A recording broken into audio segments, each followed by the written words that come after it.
on the local scene. He can be followed on Twitter at Steve Price 76. Please welcome Steve Price.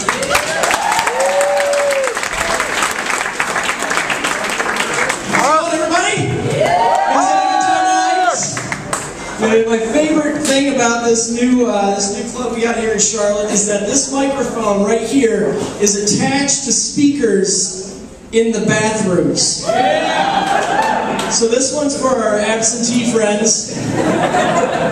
Don't miss. That's really just for the guys, so I got one for the girls too. Stop talking. Because ladies, you know it's true, okay? I've been in your restrooms. You don't shut up. You treat it like it's a tea party. In fact, the last time I was in there, I swear I saw a teapot getting passed underneath the stall wall.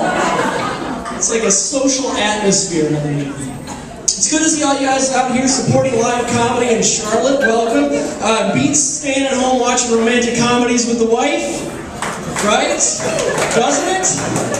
I mean, is there any worse cinematic experience than the romantic comedy? Is there? Because my wife doesn't think so. In fact, every time we have a date night, we rent a movie, what is it? It's a romantic comedy. So the last time we were sitting there watching a movie with Matthew McConaughey and Kate Hudson, which I think they star in every romantic comedy in the past decade. About halfway through, my wife looks over at me and she says, "Why don't you do that?"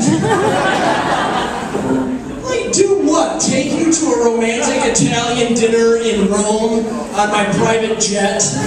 Or why don't I ever sail you on my yacht to my own personal Caribbean island where we're the only ones there so we can make love on a hammock in the woods? Or go swimming and make love on the back of a dolphin?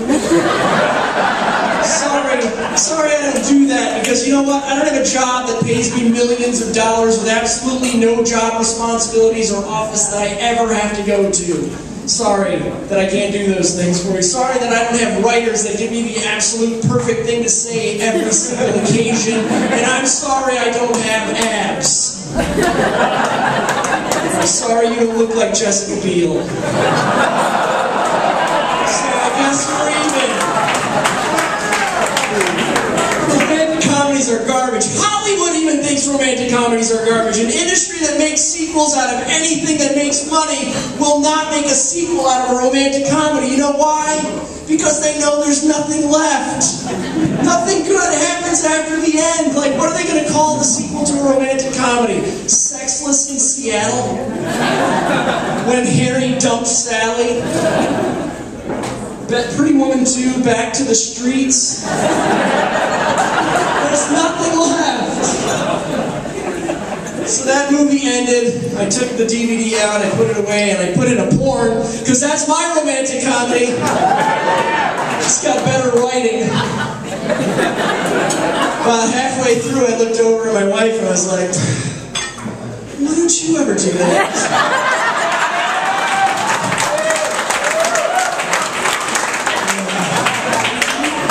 That's an exciting night for me, though, sitting at home watching the DVD. That's exciting. I've been boring since I was a little kid. Like, when I was a kid, I read Choose Someone Else's adventure books.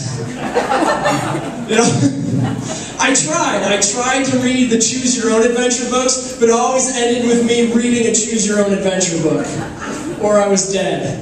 And like every time it said, flip to page, I flipped to page 45 and I was like, please, just give me death. Please. I tried to introduce my kids to Choose Your Own Adventure books and they were like, they threw the book away and decided to sit in front of the TV and choose SpongeBob's Adventure. Honestly, I can't blame them on that one. You know, I've been doing a study recently, last week in fact, over the course of 7 days, I did a study of all marriages around the world, and what I found was that 75% of all divorces occur for one reason. And it's not money, it's not cheating, it's not any of those things. It's the proper folding technique for the fitted sheet. That's what it is. There are more fights and divorces over that one common everyday thing. And my wife, she's so anal, she's got this exact science down. It's this series of geometric angles and perfectly fitted corners, and she comes out with like this square. It looks like a shoebox. It's so perfect. She says, I could offer to teach it to you. It's like, you might as well teach me how to use a tampon, because seriously, like, I can't, look, my method for folding the fitted sheet is you ball it all up, shove it into one of those corners, and throw it in the closet. That's it, period. It's just a big ball. In fact, like, more guys lose their marriage and their house because of that. Like, in yesteryear, the hobos of yesteryear, they hopped on trains with a stick with their belongings and a sack on the end of it. Those were their belongings. Those are the fitted sheets that they tried to get away with throwing in the closet. Their wife's like, tie that to a stick and show your shame on the streets. Train to train, city to city, you show them what you did. My wife wanted to have kids. I was like, I don't want to have kids because that's just going to add more fitted sheets that we have to fold every week. If you don't find this joke funny, then you don't change your sheets nearly enough. I'm going to recommend you go home and change your sheets tonight. So we got kids now. And I love my kids. I love my kids to death. They're awesome. I would do anything for them except for one thing. There's a limit. I will not put stick figure stickers of my children in the back window of my car. That is where I draw the line. You'll never see that on my car.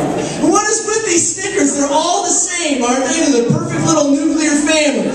Happy mom and dad and happy kids, and the mom and dad are holding hands, and the son's got his football and he's so happy, and the middle daughter's in her cheerleading uniform with her pigtails, right? And then the youngest son's in a diaper with a rattle and he's smiling. Like, I want to see this sticker in 10 years. I want to see the sticker when dad is drunk off his ass with a bottle of Jack Daniels in his hand and 2 X's for eyes on his stick figure face. And mom is standing next to him, but she's not holding his hand anymore. She's like this. All you see is a profile, and her mouth is and there's an exclamation point and a pound sign flying in his face. Because she doesn't realize that that's why he's drunk to begin with.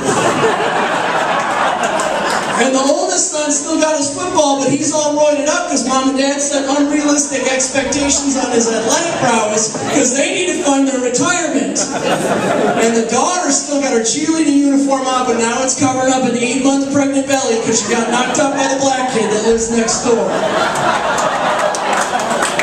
And the youngest son, he's all grown up, no more diaper, but he's got piercings and all sorts of stuff stuck in his face, and he's making out with a black kid that lives next door.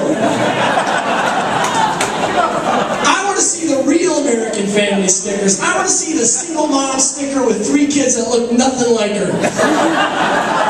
I want to see the elderly woman sticker with 20 cats lined up along the back. And the sticker I want to see the most, that I think would be the biggest hit, I want to see the single mom sticker with 3 kids, but only the mom's a sticker. The 3 kids are removable decals. So she can peel them off on the weekends and put them on dad's car, because mom's going out and she's hooking up with a black kid that lives next door. That's my time, guys. Thank you very much for joining us.